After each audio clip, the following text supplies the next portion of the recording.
Glad to have you back. This is still the brick. We go straight to the paper review, and we have Dr. Constance Igwe. Good morning to you. Good morning, indeed. Good morning, Kechi. How are you guys? Good morning. Yeah. Good. Good. All right. To look at the papers with us this morning, we have Igwe Akarega. He is a member of the Nigerian Guild of Editors.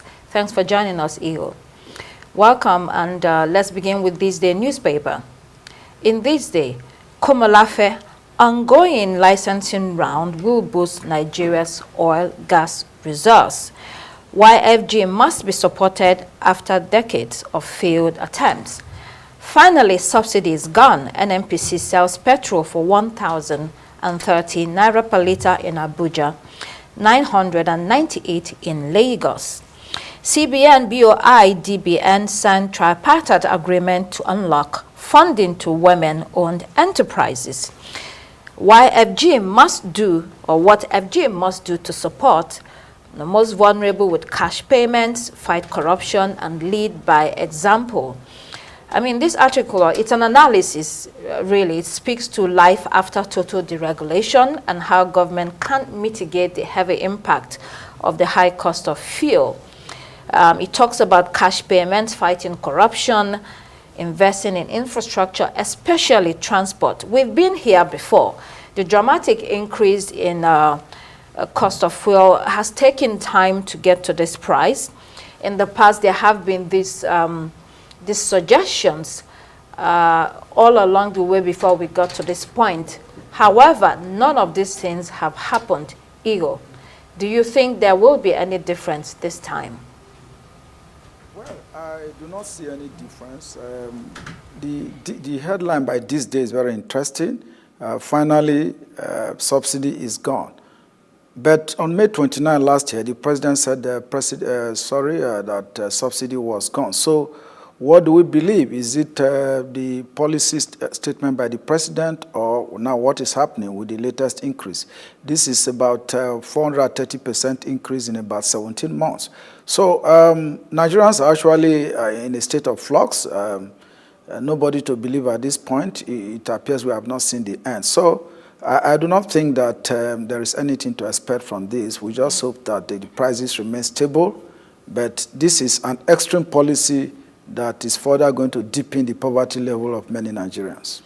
I mean, it also talks about reducing waste. It talks about utilizing the money that will be saved from the subsidy to invest in other areas such as infrastructure. There's also the angle of subsidizing production rather than consumption. In subsidizing production, it means you still have to give things like tax breaks to oil companies so that they can produce more, and then that reflects in the price eventually. There are other things like supporting them also in the infrastructure that is used to produce oil. But, you know, all this takes a lot of work. Can the confidence of people be restored in the government today? How do you restore people's confidence when between May 29, when he mounted the podium, the president and said, subsidy is gone, the petrol price has increased by 430%. What you'll ask yourself within that period, how many times or how much has the earning capacity of Nigerians, particularly at the low rung of the ladder, increased? I was watching a woman earlier on our TV when she said, the car I'm using now, if I have to fill the tank, like I said yesterday, will cost me 100,000. And she says, I earn 70,000. How do you work that out? The OPC, they are complaining. The NLC, they are complaining. Again, you wonder whether the government, we're going to get to talk about this same fuel in South Africa, where they are touting fuel price being sold at 14 rand. You know, and then you're wondering, a country that has fuel in its backyard, a country that is one of the top producers of crude oil, and you're wondering, what is the government doing? The expendable income in the hands of the people are crashing by the day. There are so many fallouts from what the government is doing. And the NLC says, how does a private limited liability company like NNPC keeps increasing price? It doesn't even hold water. It doesn't make no sense. That analysis also asks government officials to live by example. So I guess Nigerians will be watching to see whether that will be the case. Let's look at Punch newspaper. Senate fought governor's fresh move on LG allocations. Tinubu government borrowed $6.4 billion from World Bank, according to report. North Central PDP caucus presents Damagu's replacement October 24th. Rivers CP visits raised LG secretariat as probe begins. And in Edo State, PDP APC clash stalls poor materials inspection. And according to a CBN's Deputy Governor, Buhari did not approve Emefiele's Naira redesign.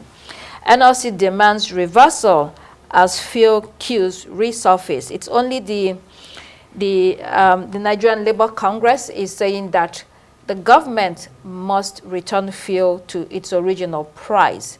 I don't know if that's possible. You know, Labour is doing what it should do as the mouthpiece of the people. But at this point, there seems to be no going back either.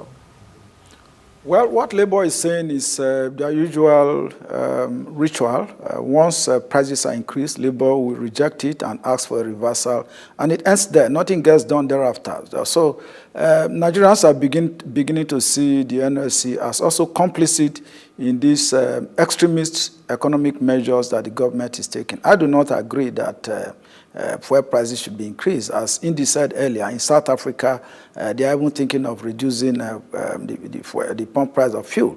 This should be actually a responsibility of the Nigerian Parliament, the National Assembly, and the House of Reps, reining in the executive, because as it were, we are just having a complicit National Assembly.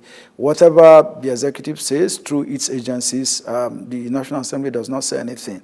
Nigerians are reeling at the moment, so I do not think at this point that Nigerians believe or trust the NLC to come through or go through with whatever they are saying. Nothing is going to happen.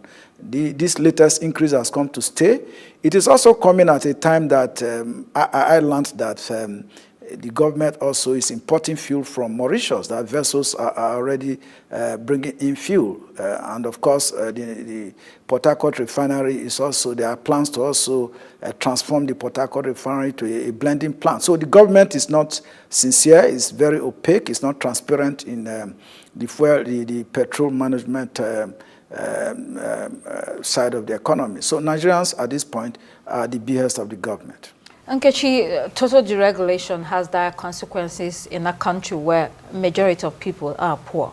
Definitely, and I don't think the people even need the Labour Congress to come out and say, look, we don't agree with this. Nobody agrees with this. This time last year, we were paying 175 to 200 a litre, over 430% increase in 17 months.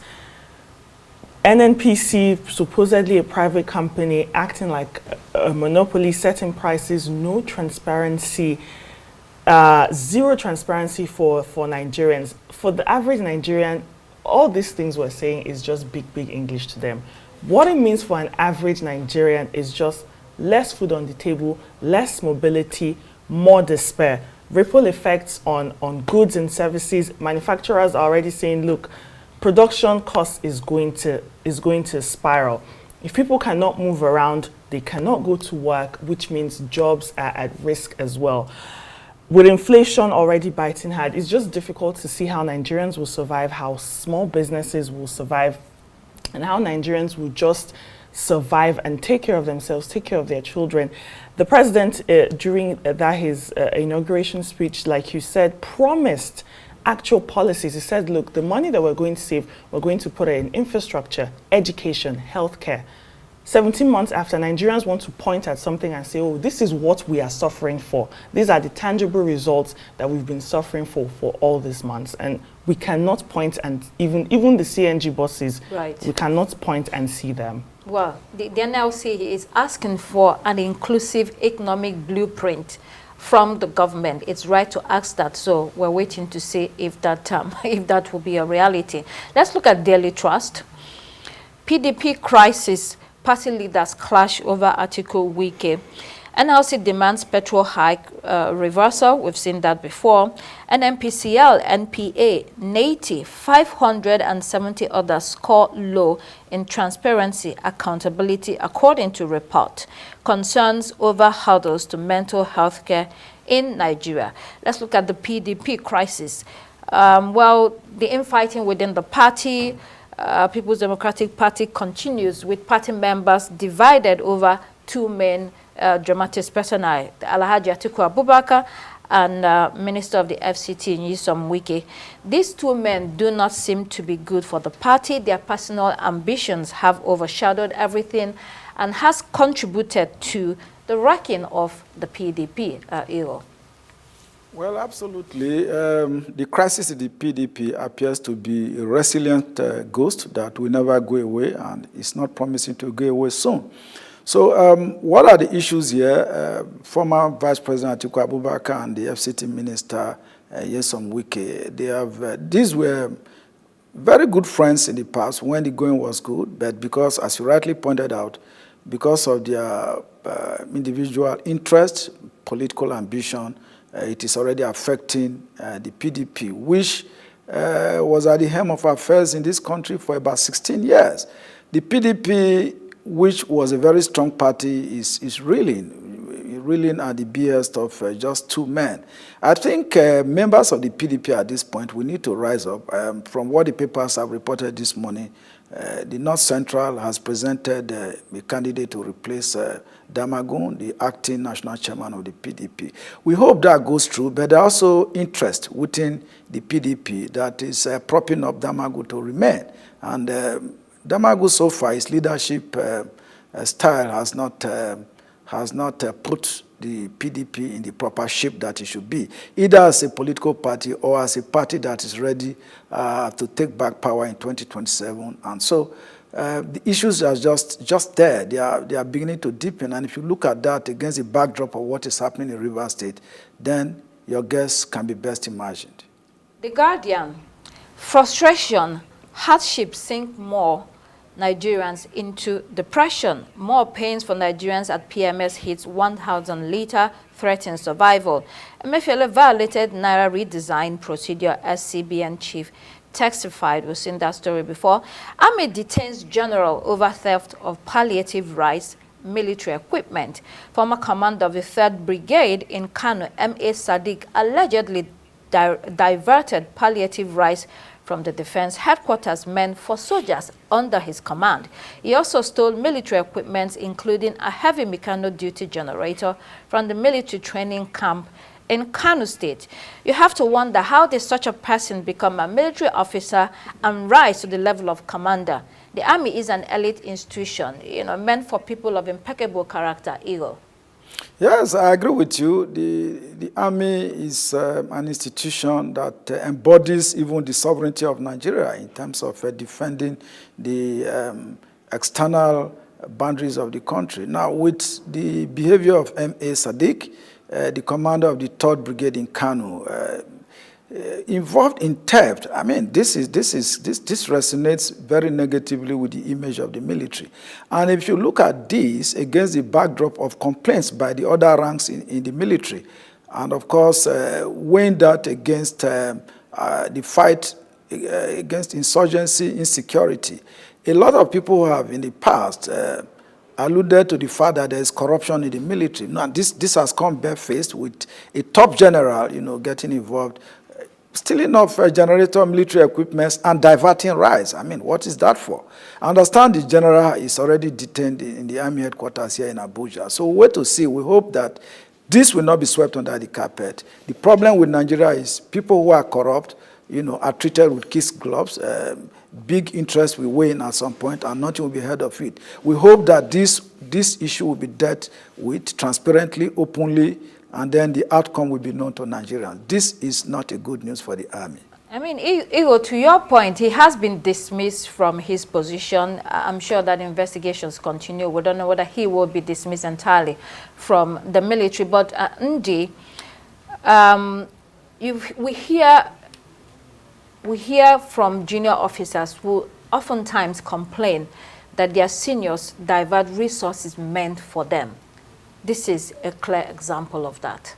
And very dangerous trend. Dangerous in the sense that you have people who protect the sovereignty of Nigeria.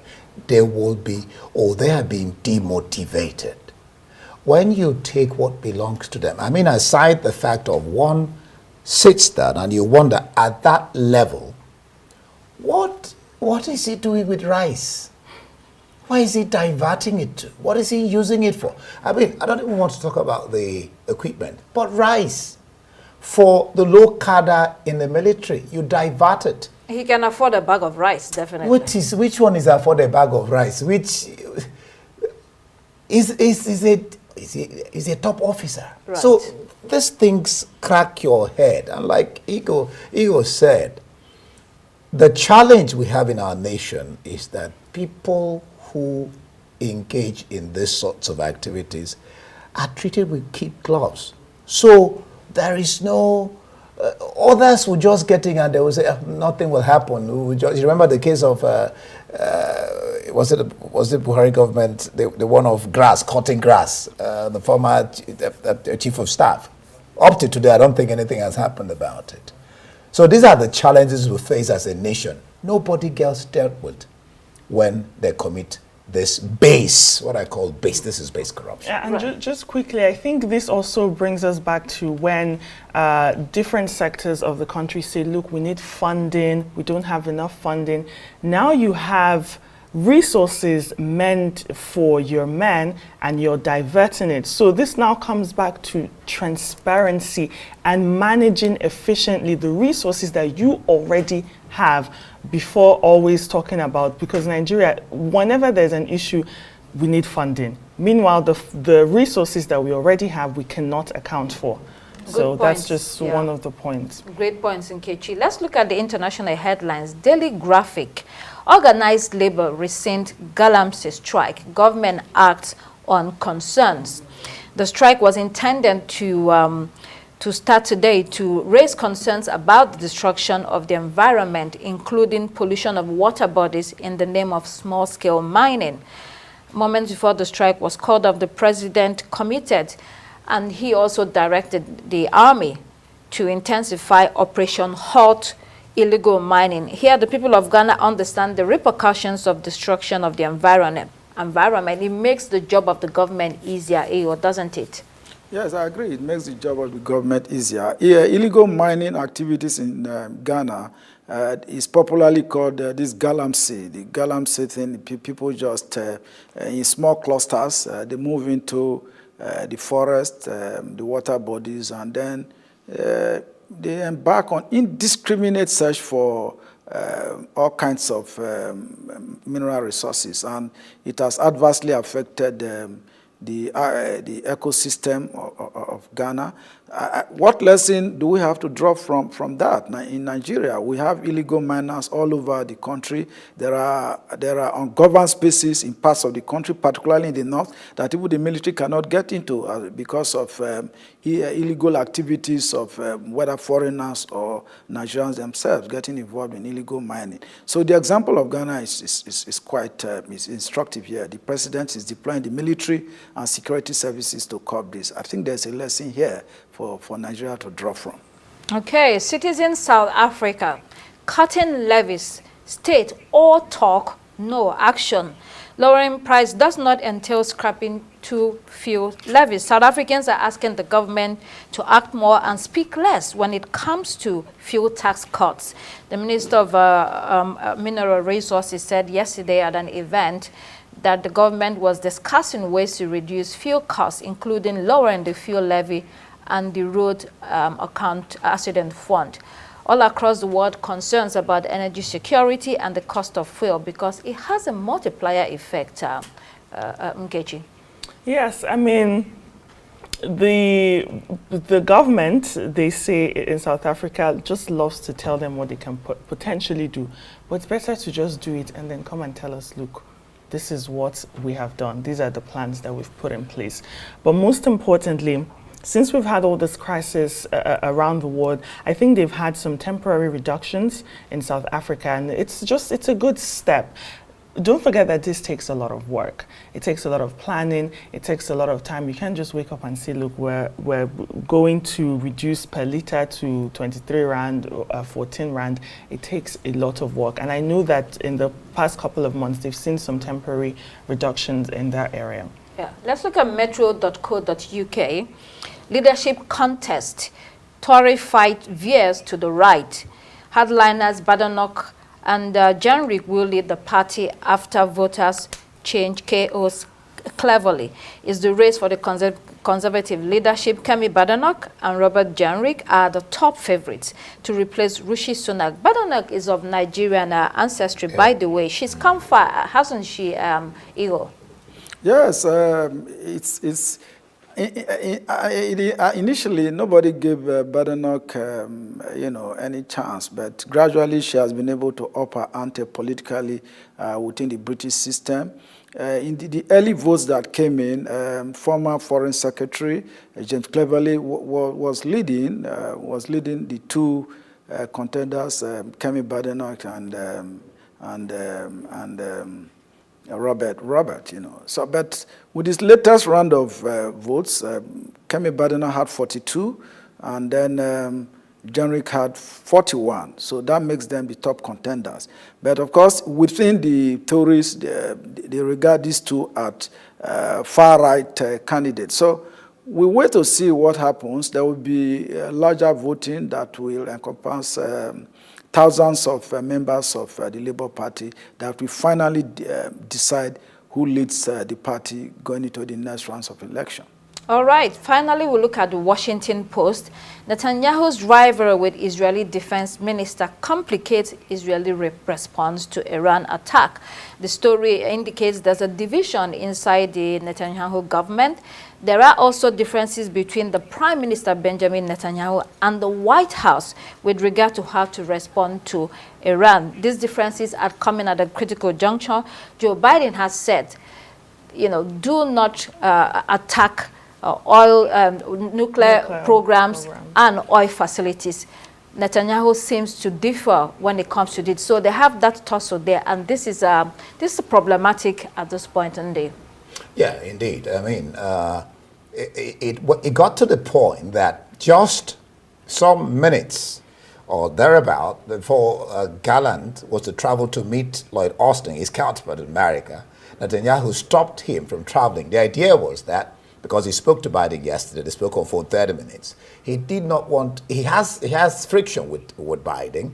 And so the idea, and Gallant is a member of Netanyahu's party and is one of the people penciled for the top job, from Netanyahu. So there's this competition. So that's what's going on. So Netanyahu didn't want Gallant to travel and speak with, because he tends to side with Biden, whereas Netanyahu has a friction with Biden. So that's what's happening. It's all politics, but we'll see how that plays out. Eventually, they will meet this with Gallant and Lloyd Austin, but now, because why he stopped him was he wanted himself, Netanyahu, to speak first with Biden before his defense minister. We'll see how that plays out. And there are also reports that Netanyahu is likely worried about Gallant being seen as a more moderate and a more political, basically a more reasonable leader, and also Gallant's closeness with Lloyd Austin. So that's what reports are saying. Well, that's all we have for the newspaper review this morning. Thank you so much, Dr. Constance Ikoku, as always, for sharing your thoughts with us and steering the boat. Thank you, Igor Akereha, in our offside studio. That's all the time we have here on Daybreak. The morning show is up next. Every moment matters here on the Arise News channel. I am Nkechi Nana. And I am Ndi Amogo, thanking you for watching. We'll do this again